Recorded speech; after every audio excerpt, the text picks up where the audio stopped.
All right, so you ready to like really kickstart this English learning? I mean, really get going. We're diving into some expert advice on making it happen, and not just the like basic stuff, but the stuff that gets you fluent faster. Like we're talking about how to kind of rewire how you approach all of it.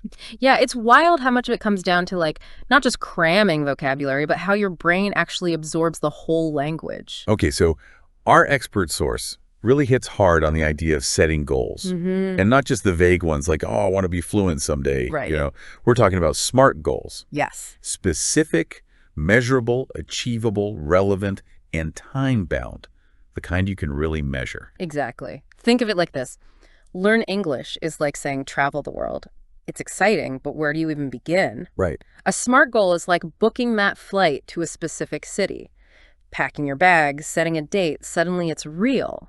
So instead of learn English, a SMART goal would be like, hold a 5-minute conversation about my hobbies with a native speaker in 2 months. Exactly. It's specific, time-bound. You can really see yourself making progress. Right. And that brings us to another point from the source, breaking down those big goals into smaller, bite-sized pieces. Because let's be honest, just staring at become fluent, it's daunting. It is. But if I tell myself, okay, learn 5 new words today, words about cooking, Yeah. suddenly it feels doable, right? Exactly. And those small wins build momentum. Each one is proof that you are moving forward. Okay, I love that. Now, speaking of immersing yourself in English. Ooh, yes. This is where it gets fun. Yes. The source talks about surrounding yourself with the language as much as possible. But they go beyond just listening to music or podcasts. They've got some really clever tactics. Like changing your phone's language settings to English? Oh, yeah. It might feel weird at first, but you're constantly getting these mini lessons throughout the day. Right. And they're not just talking about passively listening to English, but actively thinking in English, like narrating your day in your head, describing what you see around you. What's fascinating is this starts to rewire your brain to think in English, not just translate from your native language. Oh, wow. Which really speeds up your reactions in real conversations. That makes a lot of sense. But of course, we need to actually speak to get fluent, right? Absolutely. And our source emphasizes daily practice, even if it's just for a few minutes a day. Yeah. Now, finding a language partner is ideal, but there are other ways to get that speaking time in. Like what? What would you suggest? Well, talking to yourself. Oh, yeah. I've done that. Have you? I'll admit it. I Yeah. walk around my apartment describing what I'm doing. It felt silly at first, but hey, if it works. It really does. And you know, those seemingly silly things often lead to the biggest breakthroughs. Interesting. The source also talks about joining speaking groups, whether online or in person. There's something about that real-time interaction that just boosts your confidence. Yeah, it's like you step out of your comfort zone and realize, hey, I can actually do this. Yes. And honestly, even if you stumble over words a bit, that's just part of the process, right? Exactly. Every mistake is a chance to figure out what you need to work on. Our source actually encourages embracing those mistakes as valuable feedback. Okay. So we've got our goals. We're immersed in the language. We're practicing speaking. But how do we remember all this new stuff? That's where spaced repetition comes in, a technique our source highlights as a game changer for language learning. Yeah. Now, many people think it's just about flashcards. Right. Like just drilling vocab over and over. Yeah. I used to think that was the key. But the source actually goes into the science behind why spaced repetition is different. It's all about the timing.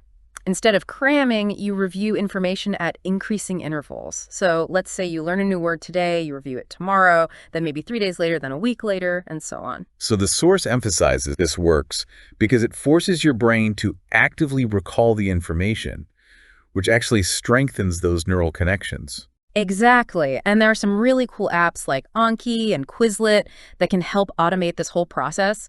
They take the guesswork out of spacing those review sessions. Okay, I'm definitely going to check those out. Now, the source also talks about something called active recall. What is that? Active recall means testing yourself rather than just passively rereading your notes. Gotcha. And here's where it gets really interesting.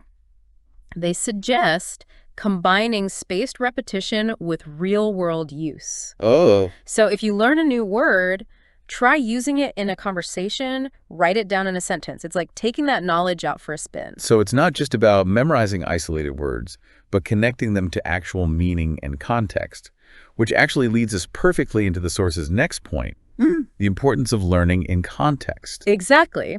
And this is where a lot of traditional language learning falls short. They teach you a word like apple in isolation, but you don't really understand how to use it. Right. Like, is it an apple or the apple? Right. Does it change depending on what I'm trying to say? Yeah. Learning in context helps with that, right? Yeah. Because you see how words function in real sentences. Precisely. And the source encourages getting creative with your learning materials. Think beyond textbooks. Read articles, watch videos, listen to podcasts on topics that you're interested in. So if I love cooking, I could check out some English language food blogs or watch cooking shows in English. Exactly. You're tricking your brain into enjoying the learning process. That's awesome. And speaking of enjoyment, our source also highlights the importance of choosing materials that you actually find engaging. Because let's be real, if it feels like a chore, you're less likely to stick with it. Exactly. Okay, so we've talked about goals, immersing ourselves in the language, practicing speaking, remembering all those new words. But there's one more crucial piece to this puzzle. You got it. The source really emphasizes the importance of consistency and motivation because we all know that initial burst of enthusiasm can fade. Oh, I've been there. Yeah. You start off super pumped, you're studying every day, and then life gets in the way. You haven't touched your English materials in weeks. That's why they suggest creating a routine and sticking to it as much as possible. Even if it's just 15 minutes a day, that consistency is key. I see, yeah. And I love their suggestion about tracking your progress. Oh, yeah. Whether it's in a journal or an app, seeing how far you've come is so motivating. Yeah, it's like that visual reminder of all the effort you've put in. And don't underestimate the power of celebrating those small wins along the way, too. Totally. Like if I finally master a tricky grammar rule or have a conversation without constantly searching for words, that's cause for celebration. Absolutely. Those little victories keep you going when the going gets tough. Right. And don't forget the power of a supportive environment. Oh, that's so important. Having friends, family, or even online communities who cheer you on makes a huge difference. It's like having your own personal language learning cheer squad. It really is. And you know, it's interesting because our source focuses on learning English faster. But I'm curious, what if we also thought about how to make it more enjoyable? That was a good point. Because when you're having fun, learning becomes less of a chore and more of an adventure. That's so true. And speaking of adventure, we're going to explore that very topic in part 2 of this deep dive. We'll uncover some creative and engaging ways to spice up your language learning journey. So make sure to tune in. It's going to be fun. So we talked about some of those foundations of faster learning, the clear goals, the smart practice, and all that. But what really stuck out to me in the source material was how much emphasis they put on making the process enjoyable. Because, let's be real, if learning feels like pulling teeth, you're not going to stick with it, are you? Exactly. It's like exercise. Some people love hitting the gym. Others need to find an activity that they really enjoy, to stay motivated. Yeah, it makes sense. Language learning is the same way. So what are some of those fun factor tips that our source highlights? Well, one that really resonated with me is making it social. You remember those speaking partners and groups we talked about? Yeah. They're not just about practicing grammar. They're about connecting with people. Right. And the source mentions that when you're laughing with someone, maybe even at your shared language struggles, it kind of takes the pressure off, Totally. It becomes less about being perfect Yeah. and more about sharing the experience. Exactly. And it can go beyond like structured lessons too. Imagine joining a book club where everyone's reading in English, even if it's not their first language. Oh, cool. You're discussing the story, maybe debating interpretations. And suddenly you're using complex vocabulary and grammar without even realizing you're studying. Exactly. It's like sneaking veggies into a kid's meal. You're getting all the good stuff without even realizing it. I love that. Sneaky. Our source also talks about using English to explore hobbies you already have. Oh, I love that idea. So instead of reading like those generic dialogues about the weather, if I'm into photography, I could be reading articles about camera techniques or watching tutorials, all in English. Exactly. Or let's say you love music. Imagine analyzing song lyrics in English, maybe even trying to write your own songs. You're engaging that creative part of your brain while you're learning the language. It's like turning studying into something you actually look forward to. That's the goal. Now, this next tip might sound a little counterintuitive, but the source talks about embracing imperfection. It's about letting go of that textbook perfect mindset. Right. Fluency isn't about never making a mistake. It's about getting your ideas across. So instead of sticking to just really basic conversations, Maybe I could try, I don't know, having a debate in English or giving a presentation on a topic I'm passionate about, even if I mess up a few times. Exactly. The more you put yourself out there, the faster you'll learn and the more confident you'll become. Okay. Yeah. Our source even suggests actively looking for challenges that push you outside of your comfort zone. Because it's in those moments of, oh, now how do I say this? That you make the biggest leaps forward. Yeah, absolutely. Like it's like learning to ride a bike. You're going to fall a few times before you find your balance. And those falls are actually what teach you. Okay. The source also talks about engaging all of your senses in the learning process. Oh, this sounds cool. It's not just reading and listening, but actually bringing in sight, touch, maybe even smell and taste. So instead of just reading the word apple, I could hold an actual apple while I'm learning it. Exactly. And for verbs, you could act out the action as you're saying it. Right. You're creating this multi-sensory experience that makes it way more memorable. That's really cool. What about those other senses, like smell and taste?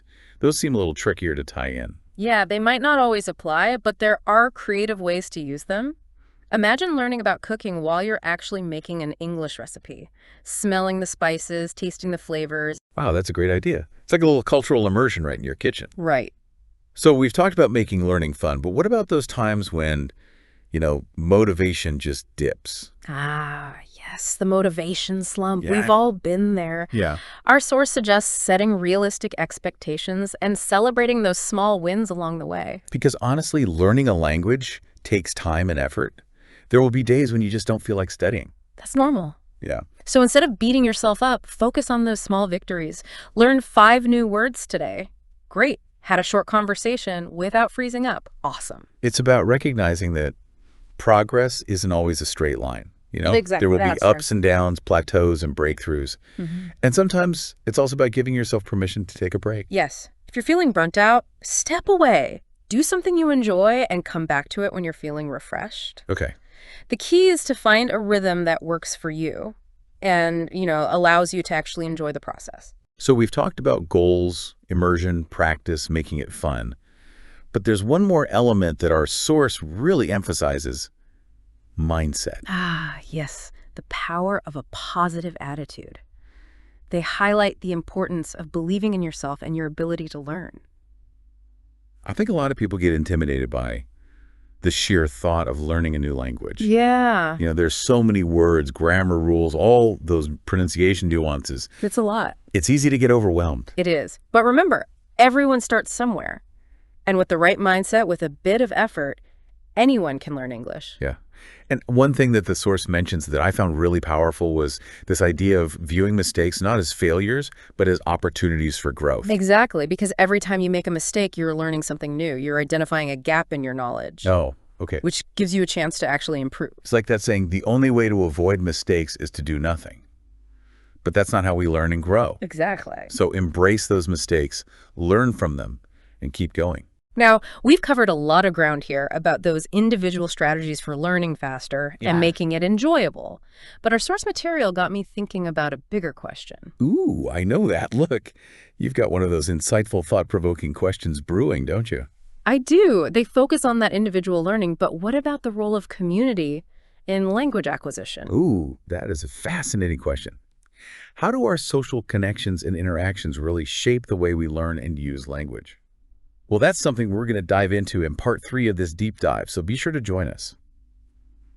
All right, so we're back for the final part of this deep dive into learning English faster, and we're going to tackle a question that's really been on my mind, this whole idea of community. It's something that our source material kind of touched on, but I think it's worth exploring even more. I think so too, because it's an aspect of language learning that often gets overlooked. We tend to think of it as this solitary pursuit, Yeah. But in reality, it's deeply, deeply social. It's true. Yeah. And when you think about it, language is really all about communication, connecting with others. Yeah. So how does this idea of community actually play into learning English? Well, think about how we first learn language as kids. We're surrounded by caregivers, parents, family members who are constantly interacting with us. They use simple language, repetition, gestures, all that. Right, like they instinctively create this immersive language environment where we feel safe to experiment, to make mistakes. Exactly. And that same principle applies to learning English as adults. Okay. When we have a supportive community around us, whether it's a teacher, classmates, a conversation group, even online forums, we're more likely to take risks. We're more comfortable It's practicing. having a safety net. Right. Yeah. You know that even if you make a mistake, you're not being judged. Everyone's in the same boat. Exactly. And Yeah. beyond that sense of support, communities offer these amazing opportunities for really authentic interaction. You're exposed to different accents, different speaking styles, cultural nuances that you wouldn't necessarily get from a textbook. So it's not just about learning the rules of the language, Right. but understanding how people actually use it Right. in those real-life situations. Exactly. It's like learning the unspoken rules of conversation. You pick up those subtle cues, those expressions that make communication flow smoothly. And those are the things that are so hard to learn from a book or an app. Yeah. It's about observing, experiencing. Absolutely. All right. Now, here's another point.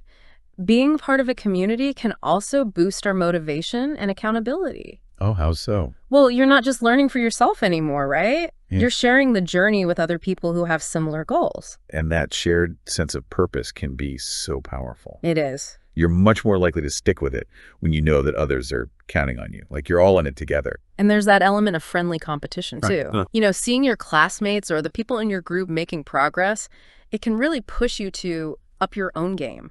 It's true. It's like you've got this built-in support system and cheer squad all rolled into one. I love that. So we've talked about the emotional benefits, the motivation, but what about the nuts and bolts of language learning? How does interacting with others actually help us get better? Well, first and foremost, it gives you tons of opportunities to practice. Right. Every conversation, every interaction is a chance to put your knowledge into action and see what works. It's like they say, practice makes perfect. Maybe not perfect, but Progress. progress. There you go. And remember, practice doesn't have to be super formal. Right. It can be chatting with a friend, watching a movie together, discussing it afterwards, even playing games in English. Well, I like that. It's about finding ways to incorporate the language into your daily life, and actually having fun while doing it. Exactly. Yeah. Now, beyond practice, interacting with others really forces us to listen and pay attention to how the language is being used. We're constantly bombarded with new words, grammar structures, pronunciation. So our brains are kind of soaking it all up, even if we don't realize it. That's the idea. The more we hear those patterns, the more we use them, the more natural they become. So it's not just about, memorizing grammar rules, but immersing ourselves in the language and letting those patterns kind of seep into our subconscious. Exactly. And here's something else that's really interesting. Interacting with others can actually help us build our intercultural competence. Ah, yes. It's not just about the words themselves, but understanding where they come from, the culture behind them. Right. Language and culture are so intertwined. And by interacting with people from different backgrounds, we get a glimpse into their customs, their values. It enriches our understanding of the language. So it's like adding another layer of meaning to our communication. Absolutely. Now, before we wrap things up, I think it's important to acknowledge that not everyone has equal access to communities Right. or even resources for learning English. That's a really important point. Things like where you live, your economic situation, even your personality can affect how easy or hard it is to find those communities and connect. Exactly. So it's important to be resourceful, to get creative. If you don't have those in-person communities nearby, explore those online forums, the language exchange apps, or even start your own virtual study group. And even small interactions can add up. Chatting with a neighbor who speaks English, ordering your coffee in English, watching a movie with English subtitles, those seemingly little things actually make a difference over time. It all counts. The key is to be proactive, to find opportunities to use the language as much as possible. That's it. Well, wow, we've covered a lot in this deep dive. We have. We talked about setting goals, immersing ourselves in the language, embracing mistakes, finding the fun in it all. We explored so many different ways to learn English faster and more effectively. And we've really highlighted the importance of community in language learning. Yes. That social interaction, the support, the authentic communication, it all makes a huge difference. So, as you continue your English learning journey, remember to surround yourself with those supportive people. Embrace the opportunities to practice, and most importantly, have fun. Remember, learning a language is a journey. There's always more to discover, more to learn. And more ways to connect with others through the power of language. Exactly. We hope this deep dive has given you some valuable insights and inspiration. Now go out there and put those skills to work. Happy learning!